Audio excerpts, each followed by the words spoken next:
Hello again. This is now tarot lesson number 56, and today is about court cards generally, as well as how to read. And this is mainly because somebody called Marta left a comment asking about court cards and how do you work with them.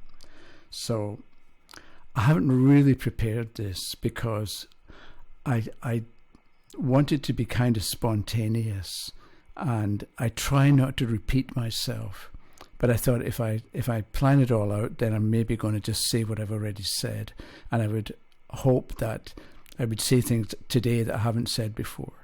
This is for those of you who've been following along. So Marta's, I want to make 3 points first about reading cards. And the first point, I wrote down a few sentences here, and the first thing I wrote down was you have to learn to live with not knowing. And it's a bit like if you go to a tarot reader, it's you sort of, maybe you, the reader, want to be right all the time. And I think that's a mistake, partly because you put pressure on yourself. And in a way, somebody wants to know, will I get the job? And you get the Lovers reversed. And if you use the basic idea that a card that's upright means yes, generally, in its own way, and a card that's upside down means no. So if you say to somebody, if somebody says, will I get the job? And you pick a card and get reverse card and say, no, you're not going to get the job. Maybe they get the job and you were wrong because you said they wouldn't get the job. But so is the value of a tarot reading the fact that the person comes away with a right answer?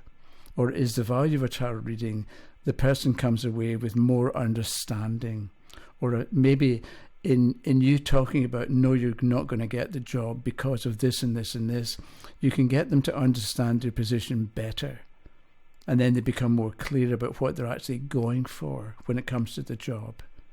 Or you can say things that makes them think of something they've never thought of before. So the value of a reading isn't always that the reader or the tarot is apparently right or apparently wrong. It can be in the conversation that you have, or the points that you make, or the ideas you give the questioner that they'd never thought of, or the ideas you give the questioner that make something clear and make them understand something better than they did before, that they would not have understood if you hadn't spoken. And I think, so what we do, I think, is when you're answering questions for people, forget about having to be right. I don't mean forget about being right, because ideally we want to at least point the person in the right direction and give them useful information. And part of that means being right in the forecast that we make or the prediction that we make. But if you, the reader, sit down thinking, I must be right, see my hand going like that, it's tension. And you're worked up and you have to get it right and you're putting pressure on yourself. Don't do that. The tarot is supposed to be enjoyable. So that was point number one.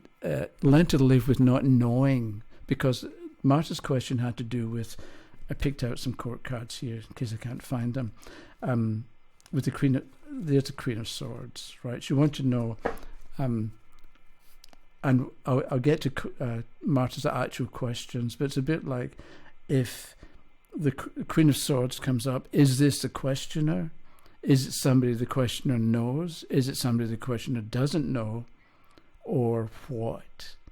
And I can understand that we want to know who this Queen of Swords is, but instead of having to know, why don't you just say, if this card represents you, then you have to be practical and realistic and not put up with any nonsense from people. If the card represents somebody else, then that's the kind of person they're going to be like, no nonsense. Or maybe it's both you and the way you're meant to behave and the kind of person that you're going to come into contact with. So the Queen of Swords doesn't have to be just one person who you may already know. Do you already know them? Let's say you've picked some cards before, and let's say we've got the Page of Swords and the Empress have come up before, and then you turn the Queen of Swords, and the person says, okay, is that me or is it somebody else? You look and say, okay, well, this suit came up in the past. The Page of Swords already came up, so I'm suggesting that this is you. Because it's either you or it's somebody that you know, because the suit came up in the past. Whereas if we had the Moon card and the Empress in the past, it hasn't come up. The suit has not come up before, so I don't think it's you, or it's somebody that you don't already know. So you can do things like that to get an idea of whether the Court card is somebody that the questioner already knows or not, by referring to the suit of the cards that have already come up and relating it backwards. But the other thing you can always do is, okay, we've got the Queen of Swords. Shouldn't have shuffled that, but let's say we've got there's the Queen of Cups. Is this you, or is this somebody you already know? And you say, okay, give me a moment, and you pick a card, and you say, cards upside down. No, you don't know them. It's simple. Are you right? Who knows? But you've given them an answer, and you've given them something to think about. And if you say, no, it's not somebody you already know, it may be somebody you already know, but they're not going to see their friend in the same way, or the person in the same way, because they're not expecting that that's who you were talking about. So there's room created in the questioner's mind for a new type of individual to enter. They're not just going to be looking at their friends or the people they already know in the same way. The second point was, talked about the card. A court card can represent you, or somebody you know, or somebody you don't know, or all three of them. Or it can also represent a role. I think I mentioned this before. Queens are in charge. So maybe if the Queen comes up, it's important for the questioner to understand who's in charge. Are you the one making the decisions, and have you thought them through? Or with the Queen of Cups upside down, whoever is making the decisions, they're probably not going to be very good, because the Queen, who's ideally in charge, is upside down. So either they haven't thought it through, or they weren't aware of what was going on, or they weren't aware of the decision that they were making, because it's a Queen and it's upside down. So you've got a question, you've got a situation about being in charge, being an authority figure, and making decisions that other people have to obey, or ideally would obey. And the Queen upside down can mean you can say whatever you want, nobody's going to listen to you. And that may be an appropriate thing to say, again, depending on the question that was asked. And then the other thing is, what are relationships for anyway? And I dealt with this a while ago, or I spoke a little bit about it a while ago. It's something to remember, and it's something for you, the reader, to think about, so that you can speak more knowledgeably about relationships. And we need other people to teach us about us. That's the point. And so one small point that I'll make, that I think I made before, is when you let's say you've got a friend who is going to pick you up, and they're always late, and you know they're always going to be late, and most of the time you don't care, or you know that you accept that they're always going to be late. If on a particular evening you get really annoyed that they're late, that's an indication. When you have an emotional overreaction, you might be justified, but it doesn't. Most of the time you let it go and you don't mind that much. But when you act vehemently, differently from the way you would normally act, that's you telling you impression of yourself is slightly, it needs to be looked at. So if you find that you're really angry at the friend not showing up on time, it's because your timekeeping habits aren't as perfect as you think they are. So when you have an emotional overreaction, turn the spotlight on you and figure out what you're doing wrong, or figure out what your impression of yourself, where it's not quite accurate, or where it's imperfect, or where you're ignoring your own faults or your own behavior and getting annoyed with other people for doing what you actually do but you don't realize. And that kind of idea that when we have an emotional overreaction to somebody's behavior, we turn the spotlight on us. And that could be something that's valuable and useful for the questioner to hear, that you might want to talk about and give your own example, right? Because I talked about a friend being late, or you could talk about driving habits, whatever it happens to be. If you think about a time when you got really angry with somebody and then it clicked later, I was really annoyed with me, not so much. I was annoyed with the other person, but really you can't control other people. You can only control yourself. So I was annoyed with them, but really I knew deep down I was annoyed with me. If you've got an example like that for yourself, it means that when you give the example to the questioner about when there's an emotional overreaction, turn the spotlight on you. You can give your example and it's going to work. It's going to be meaningful because you are talking something you know, because you went through it yourself.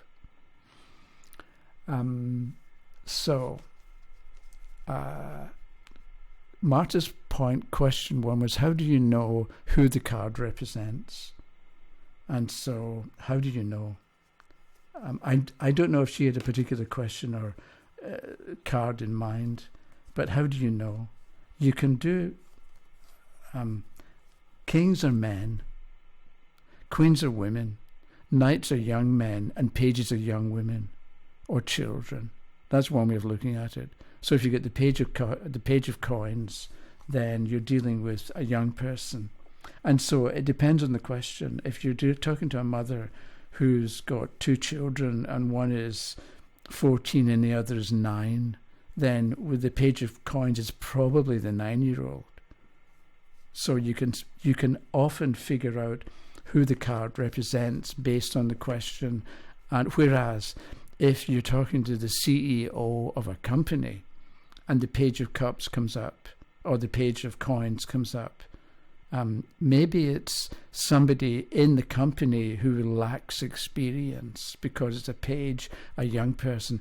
Either they haven't been long with the company or they're in over their head. They're maybe the head of a department, but they're not very good at their job because they lack experience, because they're a page and not a king or a queen.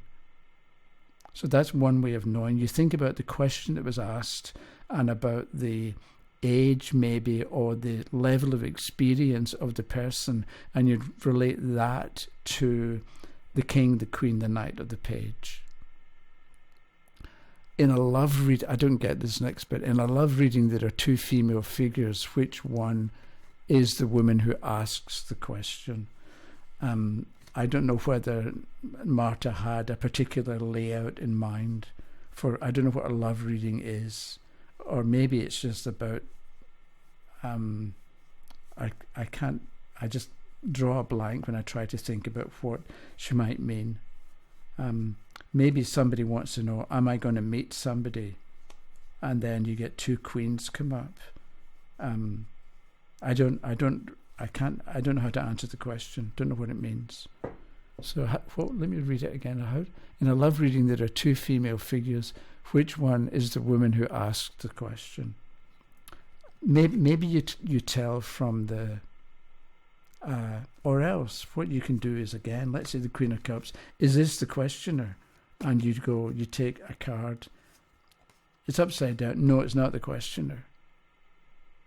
It's Whereas if the Ten of Swords is upright, yes, that's the questioner. Maybe that's one quick technique you can use. Or if you don't want to the questioner to know what you're doing, you think, okay, and they say, is this Queen of Cups, is that me, the questioner? And you upright, you turn the deck over, and you're sort of not making a big deal out of choosing another card. But you sort of have a quick glance at the bottom card. If it's upright, then it means yes. If it's upside down, it means no. And you can give an answer. But you could, is it me? And we get the Three of Coins, yes. And then you talk about the Three of Coins in connection with that card. Yes, it's you, and you're skillful and capable, and you're good at taking orders, and you're good at coming up with plans and ideas, and you're good at building, whatever it happens to be, building a relationship, building trust, building a company, building whatever it happens to be. So you're picking one card to know if it's yes or no, is that the questioner, but you're then doing something with the card that you get to give more information about the questioner. So is it you? No, it's not, because the card is upside down, and it's also somebody who, you do something with the Four of Coins upside down, who is very fixed and holds on to stuff that they really ought to let go of. I'm saying they ought to let go of because the card is upside down. If it's upright, then it would be somebody who holds on to what they care about, and it worked, it's right, because they've thought it through. The coin is on the head. Whereas if it's upside down, then either they don't think about what they're holding on to, or they hold on to things that don't matter anymore, and maybe they never mattered in the first place. And you're going to say enough about this person that the question is going to recognize who it is that you're talking about. Because maybe they're going to meet somebody who immediately launches into how they've got this partner who's a real waste of time, and I don't know why I didn't dump him years ago. You know who you're talking about. That's the Queen of Cups. How do I decide who is another female figure? I don't understand that question. Then the gender, is it connected with certain traits? How do you know? I think what you do is you say, let's say there's a woman asking the question, and the King of Pentacles comes up. You say, okay, it's a King of Pentacles. So if this card represents you, then let's say it's about how should you deal with a situation in the future. And the King of Pentacles comes up. So if it's you, the woman questioner, you have to take charge. You have to be like a king. Because kings go out and make things happen, right? So you have to be, or the indication is that if you go out and make things happen, take charge, know what you care about because it's coins, know what you want to spend money on, then you'll make good decisions and you'll get a good outcome. Whereas if it's somebody else, then you have a decent relationship because the card is upright with an older man because it's a king who is maybe experienced in business because it's coins, or who's got knowledge and wisdom because of the experiences that he's been through. I think what you do is you've got a card. It can be a man or a woman or a child or a young person, and you think about the question that was asked and what makes sense with the question. Because if you're talking to a woman who's got a 9-year-old and a 14-year-old, you're going to talk to them in a certain way about certain things. You're not going to talk about, share prices and investment in a new company and buying and selling companies. Whereas if you're talking to a businessman who wants to know about, is it a good idea to invest in this particular company, you're not going to talk about babies and feeding schedules and the rest of it, and getting dressed to go to school in the morning. So you can do a lot from it. Thing is, I think the tarot is supposed to make sense, and it does make sense. So you talk sensibly, or in connection with the question, and you relate the card to the question that was asked. So if somebody wants to know about, what do I do? Do I stay where I am? No, you move because the person is walking away. So you don't stay put. You get things in order, the 3 and the 5 cups together. You dot the I's and cross the T's, put a full stop at the end of the sentence, you clear it up, leave it in good shape and move on. Whereas, should I move? No, because the person's walking away but the car is upside down, and in a general way upside down means no. Okay, I don't know how long that was. This is uploaded. Today is actually Friday, but I'm uploading tomorrow, Saturday. So Sunday, Monday, Tuesday, Wednesday, Thursday. I'll be back next Thursday with number 57. Thank you very much for watching. And I just realised I forgot to upload the Google Doc. I'll do it next time for sure. Okay, thanks for watching. Bye-bye.